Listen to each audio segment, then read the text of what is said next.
Rogue Legacy was released on the PC on June 27th of 2013. It's a unique game where you explore a randomly generated castle. Aside from the castle being randomly generated, the game features a unique lineage system for generating new characters as well as some RPG elements.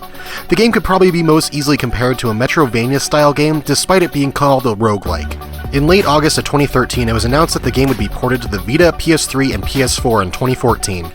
The goal of Rogue Legacy is to defeat the game's 5 bosses. Everything in the game is accessible from the moment you start playing except for the final boss. This, however, does not mean you're able to defeat each boss right from the start. When initially playing Rogue Legacy, the game has a fairly high difficulty that will slowly become easier as you level up your character and find more equipment. Leveling up isn't done in a traditional sense, and there's no experience points in this game, only gold, that you find on each run through the castle. Gold can be found in chests, by killing enemies, or by destroying furniture. The gold you find allows you to upgrade your stats as well as your equipment and abilities. Equipment and abilities can be found in chests throughout the castle and help greatly. Upgrading your stats can unlock new classes as well as giving permanent boosts to your health, damage, and armor capacity, among other things. The game does feature permanent deaths, however when you die you're able to select one of 3 heirs. The game will randomly generate the stats of each of your heirs, the main one being the class. It also can give them certain benefits or downgrades. For instance, your heir might be nearsighted, which will make everything that isn't close to your character appear blurry. Or your heir might have gigantism, which will make them have their attacks knock enemies back.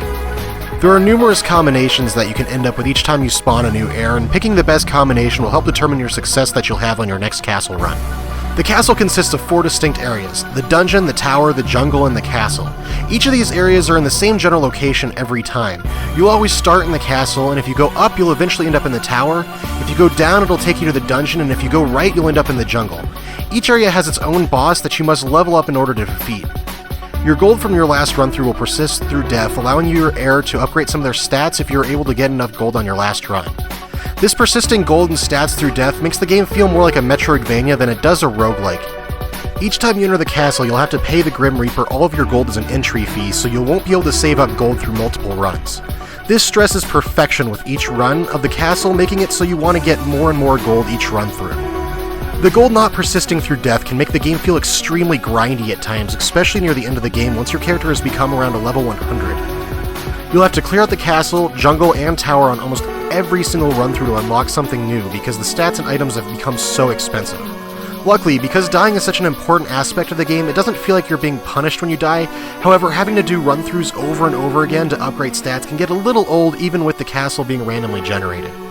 The random generation of the castle usually works well, however after sinking a few hours into the game, you'll begin to notice that some rooms that you go through are definitely recognizable. All the rooms in the game are pre-made, and each time you go into the castle, it randomly places them.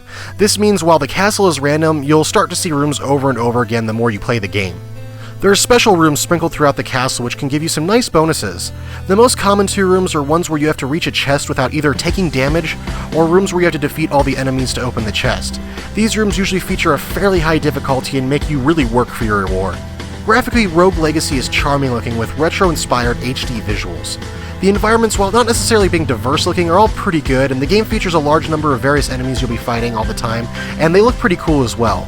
Your character's appearance even changes as you change your gear. Usually it's just a color swap, but it adds a lot when you're upgrading your equipment. The soundtrack is fantastic, combining chiptunes with overdriven rock guitar. The boss music is action-packed and fast-paced, while the music while exploring the castle tends to be more mysterious and moody. All of the tunes in this game fit the mood well and are actually good enough you could listen to them outside of the game. Overall, Rogue Legacy is a fantastic game. It can become grindy at times, however the randomly generated nature of the game usually manages to keep the game fresh every time you play it. Fans of retro games or Metroidvania games would definitely be satisfied with this title. Rogue Legacy takes a simple idea and runs with it, creating an extremely fun game with tons of replay value.